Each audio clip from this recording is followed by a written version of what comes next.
So, what's up, upstanders? Dr. O here. Y'all who know me know I've been a professor for a while. I don't know, since early 20 something. I don't know, 2012. I don't know, whatever. It's been a while. And for the first few years of my class, I never had anybody who was openly transgender in my class. If they were, they chose not to share. I would say in the last 4 years or so, I've had at least three transgender students in my class. Now, and I know people who are transgender outside of class, but I've never had that type of like real interaction, right? I don't have in my personal life, I don't have friends that I know are transgender, so it's not an experience that I've grown up with. But my parents taught me the importance of human dignity and value. And so one of the things I started doing in my classes, once I started to have to pay more, and many of us know, who do this DEI work, we know that the conversations around sexual orientation and gender identity in terms of terms like non-binary and so on and so forth, those are fairly new to the larger public conversations about this stuff. That this stuff being diversity, equity, and inclusion. And so for me, learning I kind of and then there's with the whole gender non-conforming thing, there's been a challenge for me. When I say challenge, not like, oh my gosh, I got to do this. Just figuring out the mind, learning things relating to pronouns and they and so on and so forth, right? And since I believe in human dignity, and since I believe that I don't have the right to tell somebody else who they are based on what I might believe, I respect people's ability to identify who they are. And so, one of the things I would say that in my class on the first day of class was, number one, if by any means I intention if I misgender somebody in class, please know that it is not intentional in any way, shape, or form. And you can call me out. You can correct me in front of the class. You can correct me after class privately. You can send an email.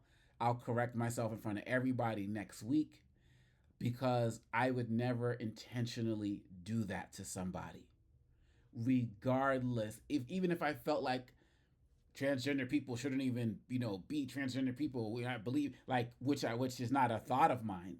Like, even if I thought that, well, if I thought that, I'd be in a whole different type of place. Maybe I would misgender people and just not care. I don't know, but I know it's not in me to do that. And so when I see this story that happened with the House, and I see Representative Keith Self, Republican of Texas, introduce Representative McBride, and refer to her as Mister, that was so disrespectful, and it was intentionally disrespectful. And I got to shout out, my home state of Massachusetts, because Representative William Keating of Massachusetts stood up for Representative McBride.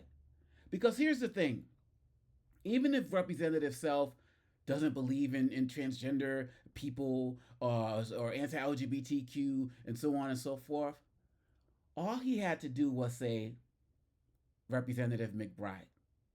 He didn't even have to add a gender to it. And when he was challenged by Keating, he was like, "Well, this is the policy now. This is just what it is." And Trump, doesn't only recognize men and women, and doesn't blah blah blah, and said, "So I'll say it again," and misgendered her again. Is that where we're at right now? The answer is yes. But one of the things I talk about in my company in Upstander International is like, why settle for outstanding when you can be upstanding? Most House members are intelligent people, and they get to the top by being good people, many of them. And so they're already outstanding people on one measure, but I say outstanding is here, but being upstanding is here. That's the next level stuff. And what Representative Keating did out of Massachusetts was he was an upstander. He saw it wrong and he called it out. And more Democrats need to do that. And he said, have you no decency? We need a return to decency in this country. President Biden talked about it all of the time. Trump represents the opposite of it, and the Republican minions are following right along with that.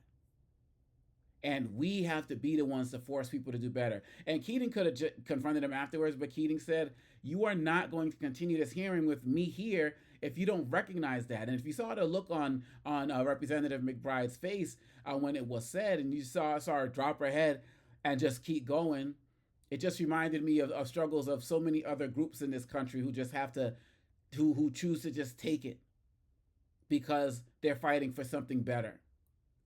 And they know that they're trailblazers, and they know that they're fighting for equality in ways that people won't understand. But this is what happens when you have a man who built this campaign off of targeting one of the smallest minority groups in the country, and one of the most disempowered groups in the country. That would be the transgender community. And so again, y'all, I'm not sitting here challenging your beliefs on, gay marriage or LGBTQ rights, or this isn't even a conversation about transgender people in sports, or this isn't even any of those conversations. This is a conversation about basic human dignity. You have transgender people who are having their passports renewed, and people are putting their birth gender on their passports, and now they got to carry that. Is that what we really need to be doing? Particularly as we remove opportunities for transgender services, people as transgender people are being transferred into prisons that represent their birth gender. So transgender women are being put into male prisons and already suffering sexual abuse like that. That's what we got to do. So I kudos to Representative Keating for standing up for Representative McBride. And as you can see with Trump, he's folding on so many things when he gets challenged. When he doesn't get challenged, when he believes he's going to have sycophants to go along and do whatever he says, we're going to get more of the ignorance and more of the hate. And I would say Representative Self should be ashamed of himself, but they don't have any respect for other people. So I hope you're with me, America. Let's continue to do this. There are real conversations, real debates we can have about all of this stuff. About race, about LGBTQ and rights, and all of that, all of those conversations. But any conversation that needs to happen needs to be based in humanity and dignity and acknowledging people's basic right to exist and be who they are. And who are you to be the one to say otherwise? Something we all need to talk about more. Peace.